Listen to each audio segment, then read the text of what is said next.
Hallo meine Lieben, ich war ja in Dortmund und habe euch eigentlich gar nichts mehr dazu erzählt. Das heißt, ich habe mal kurz was gepostet von wegen ich gehe hin und dann auch kurz noch ein kleiner Post, bevor ich den Vortrag hatte und dann wurde es ganz still. Das war ganz einfach dem geschuldet, weil ich quasi, als ich nach Hause kam, kurz mal den Koffer auspacken konnte, den großen, den kleinen packen und gleich mal auf Geschäftsreise gehen durfte. Ich wollte was sagen musste, aber ich durfte auf Geschäftsreise gehen, auch nur für wenige Tage, aber dann, als ich zurückkam, war dann auch schon die ganze Vorbereitung und Umsetzung der Laservideos für den F1. Das heißt, ich bin eigentlich noch gar nicht groß dazu gekommen, irgendwas über Dortmund zu erzählen oder über Dortmund, über die Kreativa in Dortmund, und das wollte ich heute noch nachholen. Mehr dazu seht ihr auch gleich nach dem Intro.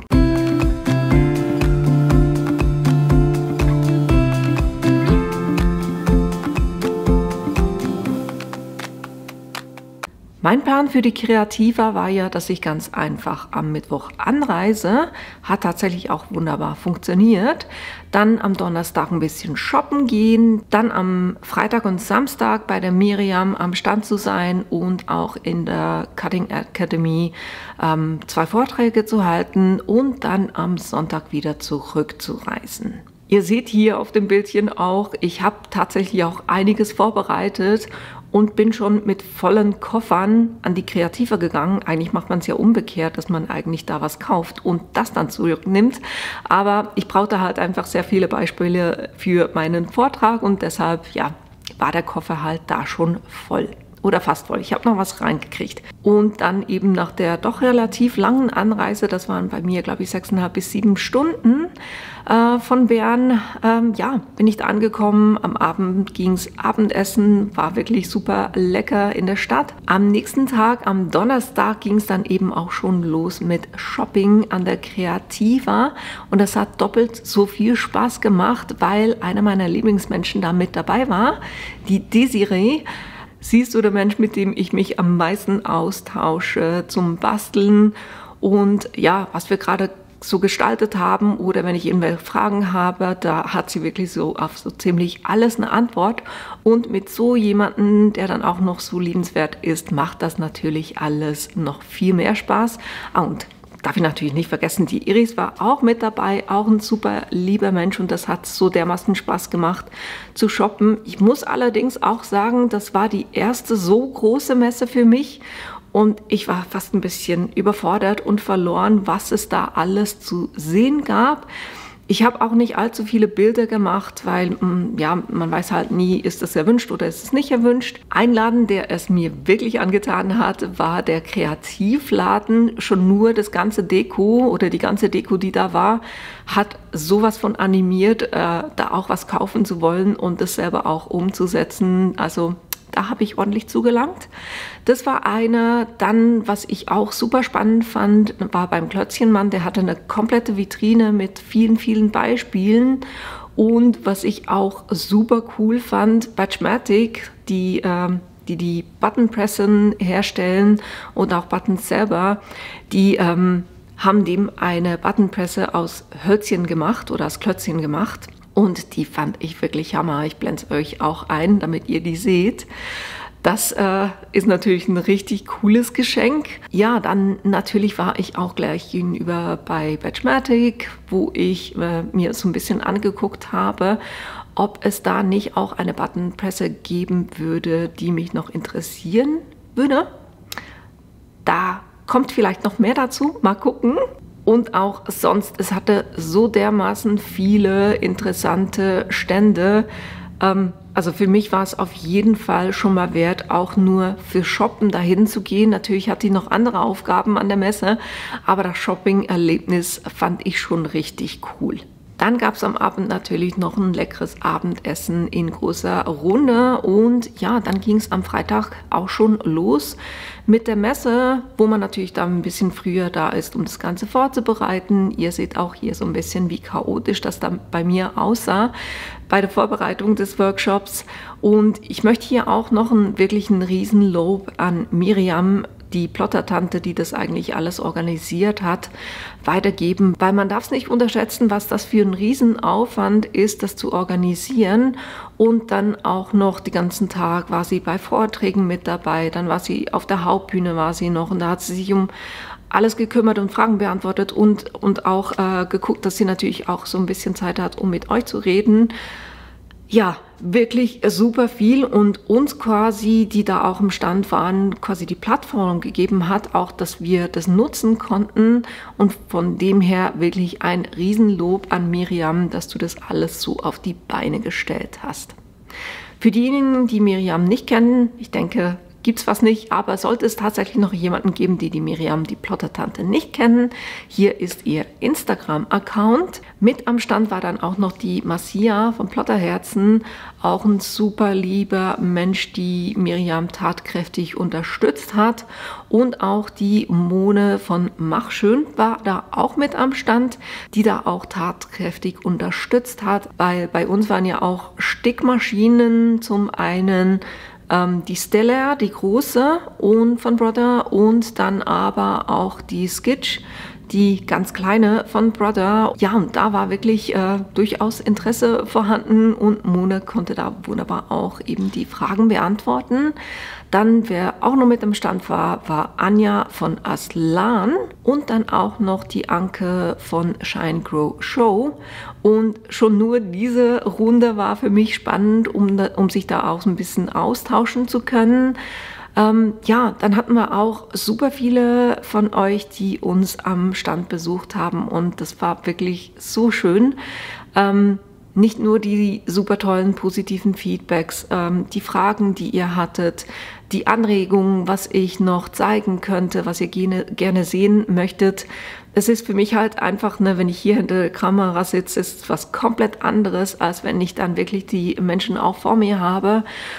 Ja, und das war wirklich schön, dass ihr da vorbeigekommen sind oder vielen herzlichen Dank an die, die vorbeigekommen sind, da auch in der Kreativa waren am Freitag, Samstag.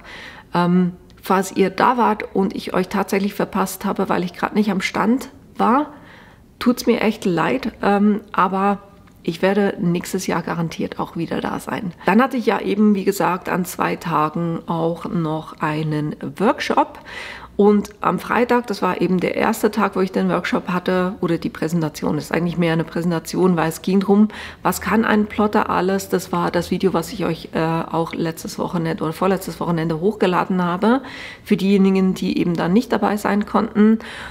Und ja, da ist mir ein kleiner Fauxpas passiert, weil ich habe die Zeit so ein bisschen falsch eingeschätzt.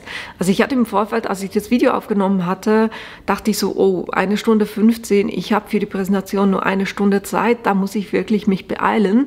Und ich war dann ein bisschen gehetzt auch am Freitag an diesem Vortrag und habe dann auf die Uhr geguckt und dachte, oh, schon 10 Uhr, ich muss fertig machen, weil sonst nehme ich die Zeit vom nächsten weg.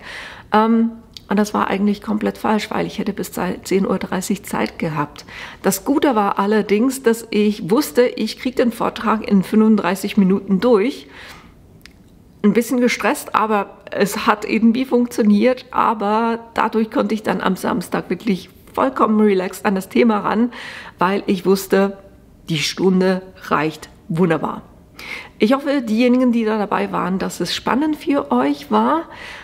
Für mich auch mal ein anderes Erlebnis, es ist ein komplett anderes Umfeld, weil ich mache das beruflich auch vor wesentlich mehr Leuten, aber es ist halt so ein bisschen, ja, man hat in der Regel einen anderen Raum, die Akustik ist anders, war für mich so ein bisschen gewöhnungsbedürftig, aber ja, ich hoffe für euch angenehm. Und bei den 2 Präsentationen ist es dann auch nicht geblieben, sondern da kam noch ein weiterer dazu, weil wir einen Krankheitsausfall hatten oder einen Ausfall aufgrund von Krankheit.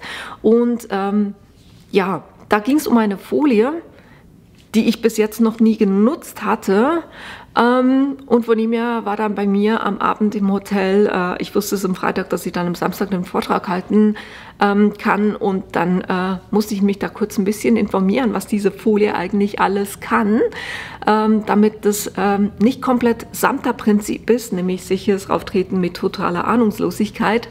Aber ich hoffe, ich habe es hinbekommen, aber auch da gab es natürlich wieder was nicht geklappt hat.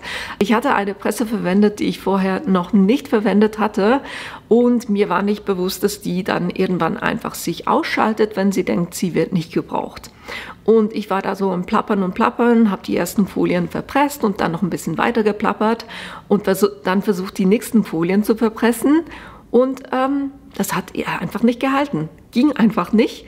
War da ein bisschen am Anschlag und dann kam liebenswerterweise jemand aus der hintersten Reihe zu mir und sagte so, die läuft nicht. Ja, schöner Moment, aber man kann ja zum Glück über sich selber lachen. Und Michael von Polytape war dann auch dabei und konnte mich so ein bisschen tatkräftig auch noch unterstützen. Von dem her auch das wieder so ein bleibenswertes Erlebnis, sagen wir mal so. Zwischen dem Vortrag und wenn ich gerade nicht am Stand war, hatte ich auch die Gelegenheit, so ein paar andere Content Creators kennenzulernen und mit denen zu reden oder auch solche mal persönlich zu treffen, die ich schon kannte. Und ich finde es wirklich sowas von schön, dass es keinen Neid gibt, keines ich bin besser als du oder du bist besser als ich oder was auch immer, sondern dass wirklich eine super schöne Community ist, wo man sich gegenseitig unterstützt und wirklich schöne Diskussionen, schönen Erfahrungsaustausch auch haben kann. Von dem her war das für mich wirklich ein super schönes Erlebnis. Speziell erwähnen hier, ich werde sicher auch wieder manche vergessen, aber da war Anne von Handmade by Annie, die mich so ein bisschen verleitet hat zum Sticken. Dann war die Melanie vom Ruhrplottkind, die postet ja auch viel auf den sozialen Medien zum eben Ruhrplottkind. Dann auch super liebenswert die Maxi von Löwenjunges, dann die Vanessa von Plot for You. Dann ist es natürlich auch immer wieder schön, die Melli von Powwow Inspired zu sehen. Das ist wirklich eine super liebenswerte Persönlichkeit. Dann war es für mich auch spannend, den Gerd von Genäht kennenzulernen. Den kannte ich vorher noch gar nicht. Und ich hatte auch ein bisschen Zeit, mich mit der Martina von Miss Athena zu unterhalten. Auch das war super spannend und auch lustig. Dann, wen ich auch noch nicht kannte, war die Kathi von Mavalina. Dann, was ich auch super schön fand, schon nur der Energielevel war wirklich super, ist die Inga von Inga Mikin. Die war auch super lieb und auch vielen herzlichen Dank für die ganzen Komplimente. Ich wusste eigentlich gar nicht mehr, was ich sagen soll. Vielen herzlichen Dank. Ja, und dann hatte ich natürlich auch die Möglichkeit, mich so ein bisschen mit ein paar Ausstellern zu unterhalten. Natürlich Hobbyplotter. Da gibt es auch immer wieder sehr viele spannende Gespräche, weil ja, zum Beispiel gerade so zu den Lasern oder eben zur Stickmaschine, jetzt gerade für mich sehr spannend, die Skitch, die interessiert mich wirklich super. Oder allgemein halt auch zu Plottern, also da wirklich spannende Gespräche. Und die Maxi war ja auch bei Hobbyplotter mit am Stand. Dann war ich eben auch bei Sisa, bei der Francesca. Das ist auch super schön, die ab und zu mal wieder zu sehen. Passiert eigentlich in der Regel nur einmal im Jahr. Dann eben Batchmatic und was auch super schön war, dass ich die Laura von Crafty Homes auch gesehen war. Sie war jetzt nicht Ausstellerin, aber sie war bei Cricut an einem Tag mit dabei und ja, war halt auch super schön nach doch jetzt 2 Jahren, sie endlich mal wieder zu sehen. Und Cricut, da war ich tatsächlich auch am letzten Abend, am Samstag, gab es da eine Standparty. Da durfte ich auch mit dabei sein, auch wenn ich kein Ambassador bin. Aber ich fand das wirklich schön, ja, halt das Team auch in Interaktion zu sehen. Ich hatte teilweise auch Kontakte mit Cricut, mit zum Beispiel der Ramona und habe die da zum ersten Mal kennengelernt, wirklich so live und wie die Leute sie schätzen und ach, das ist so ein lieber Mensch und die einfach guckt, dass alles funktioniert. Das war wirklich super schön, eben sie auch mal persönlich zu treffen und nicht nur via E-Mail. Dann auch immer wieder schön mit dem Achim Gespräche zu führen. Das sind auch immer sehr spannende und lustige Diskussionen. Und ein ganz besonderer Dank hier auch an den Ward, weil ich habe den wirklich mit Fragen und Anmerkungen oder mit Fragen gelöchert und ja, halt auch so ein bisschen Diskussionen mit ihm geführt. Und das war wirklich für mich super spannend, auch einen anderen Gesichtspunkt zu sehen. Von dem her vielen, vielen lieben Dank für die Zeit dafür. Und was auch spannend war, der CEO von Cricut war da auch an der Standparty, der Ashish. Das war auch wirklich spannend, den mal zu sehen. Ja, von dem her ein komplett runder Abend mit super vielen tollen Gesprächen. Und ich dachte dann so, jetzt ist Feierabend, jetzt zurück ins Hotel und dann eben Rückreise. Aber dann saß da noch so eine gemütliche Runde mit denen, die bei uns eben am Stand waren, plus auch noch zum Beispiel der Michael von Polytape, die Andrea von Sawgrass. Ja, ich vergesse sicher wieder einige, aber es war wirklich eine super lustige, witzige Runde und war halt einfach wirklich ein super schöner Ausklang noch. Und am nächsten Tag ging es dann auch nach Hause. Diesmal nicht so schön, weil die Deutsche Bahn sich diesmal wieder etwas Neues einfallen hat lassen. Was war's? Verspätung aufgrund einer verspäteten Bereitstellung des Zuges. Und ich dachte so, also hat da jemand verschlafen oder wie geht das? Weil das waren nicht 10 Minuten, das war fast eine Stunde. Also das hieß, weil ich war ja früh da, damit ich den Zug nicht verpasse, ne? Ich stand dann 1:15 da und ja, war auch sehr schön.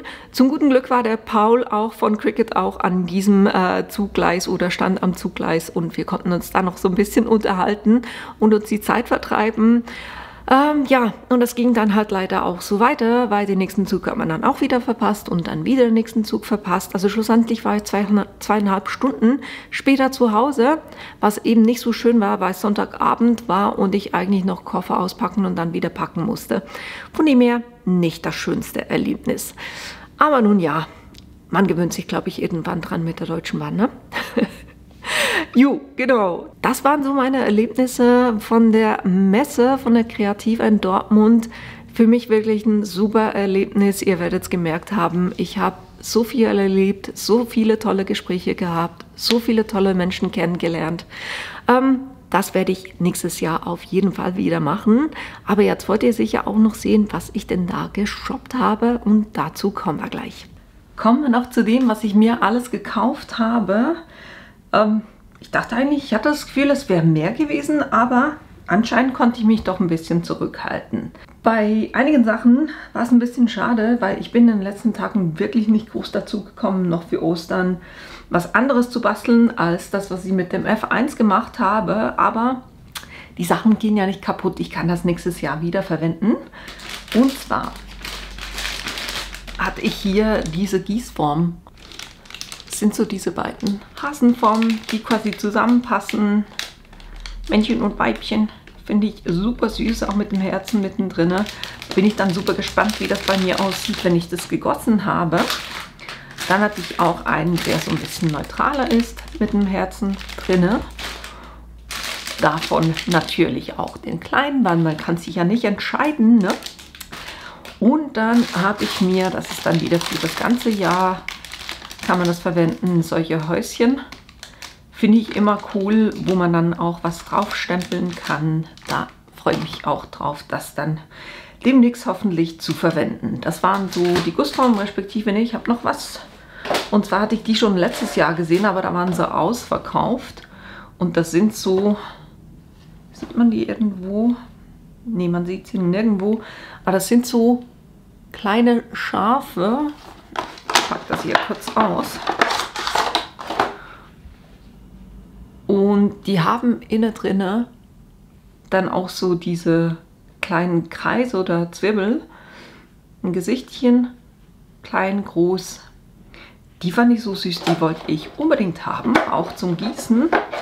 Steht hier zwar für Soap, aber passt. Kann man auch zum Gießen verwenden.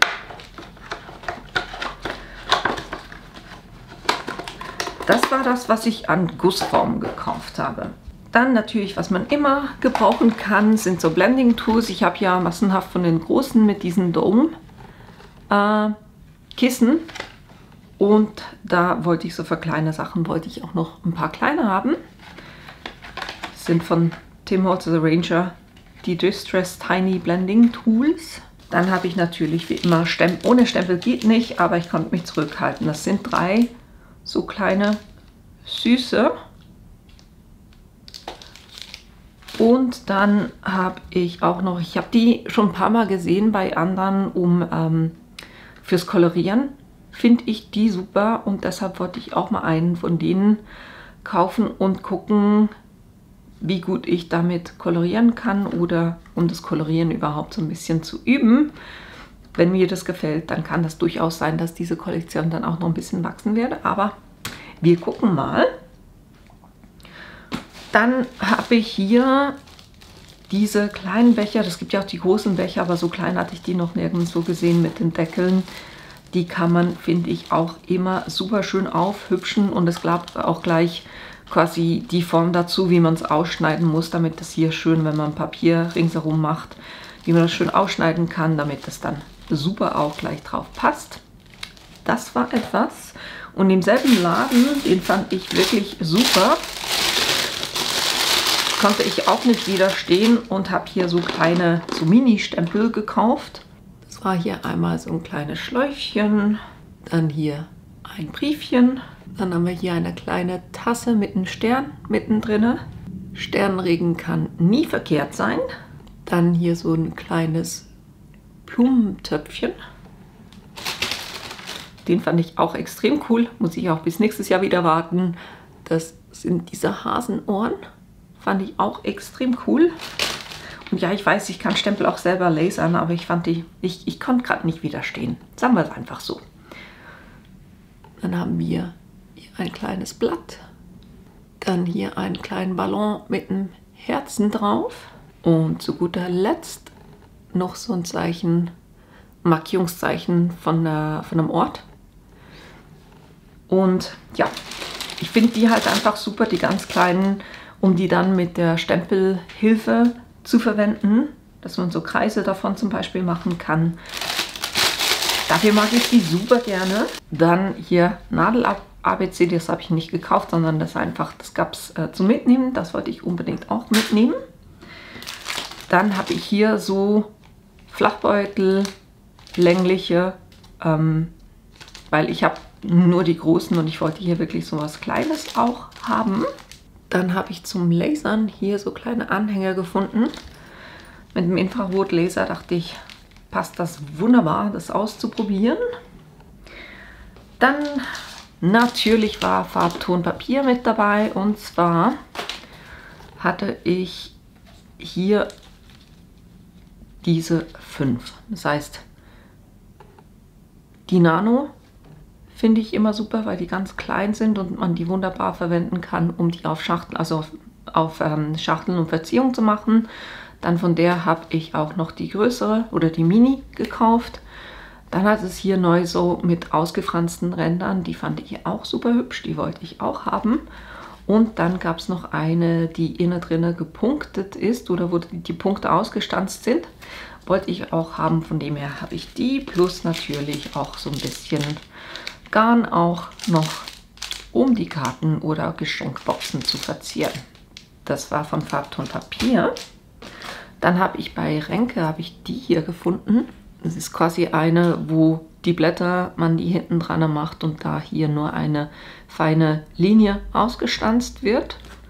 Finde ich auch immer wieder, hier gibt es noch ein bisschen größer, das finde ich auch immer wieder eine super schöne Sache.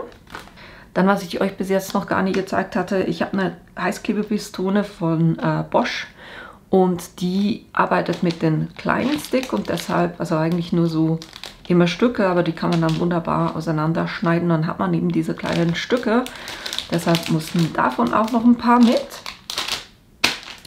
Dann habe ich hier ein Bullet Journal auch gekauft, einfach aus dem Grund, weil wir haben den wirklich gelöchert und gefragt, ob man das lasern kann. Ich bin bei Leder immer extrem vorsichtig, weil eben wenn man falsches oder ein Leder hat, was nicht Wettsteinleder ist, dann haben wir ein Problem mit den Dämpfen. Aber hier hat er uns versichert, dass das gelasert werden kann.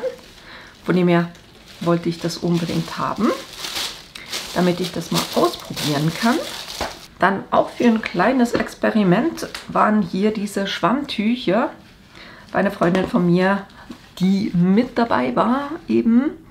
Die hatte mir gesagt, dass sie das schon mal gesehen hat, dass man solche Tücher wunderbar mit der Memento Lux bestempeln kann und das dann auch gewaschen werden oder mit Wasser, dass sich das nicht wieder auswäscht. Von dem her, ja, musste das unbedingt sein. Wir haben kein Schwarz gefunden, deshalb war es hier einfach das Grey Flannel. Ja, wird sicher auch gut aussehen. Von dem her, das werdet ihr sicher noch sehen, wenn ich das dann ausprobiere. Und was ganz cool war, ich habe es zwar nicht gekauft, aber einfach damit ihr seht, was mitkam, ist die liebe Melli von Powerwow Inspired hat ein Buch gemacht über Cricut und da hat es ganz viel Wissen drin und das hat sie mir mitgegeben, damit ich da mal reingucken kann. Da habe ich mich super drüber gefreut, weil ich die Melli eine wirklich super tolle und liebenswerte Frau finde. Die hilft wirklich immer super gerne, ist immer aufgestellt. Also ja, man kann wirklich nichts Negatives über sie sagen. Sie ist einfach wirklich nur eine richtig liebe Persönlichkeit. Und ja, sie hat natürlich über die Jahre hinweg auch extrem viel Wissen aufgebaut. Von dem her bin ich gespannt. Da gucke ich auf jeden Fall noch rein. Ja, ihr seht, ich habe gar nicht so viel gekauft. Ich war teilweise wirklich so ein bisschen damit überfordert, was es alles gab, weil eben das jetzt bis jetzt wirklich die größte Messe war, bei der ich war. Nächstes Jahr kann ich dann mit ein bisschen mehr Erfahrung da rein und ja, weiß im Vorfeld auch schon, dass ich mir eine Liste zusammenstelle mit Dingen, die ich unbedingt mir angucken will. Von dem her, ja, war das meine Ausbeute. Ich hoffe, das war spannend für euch, auch mit mir diesen kleinen Rückblick zu machen auf die Messe in Dortmund. Und abschließend kann ich wirklich sagen, ich bin nächstes Jahr 100%ig sicher auch wieder mit dabei, weil ich das wirklich ein super schönes Erlebnis auch fand.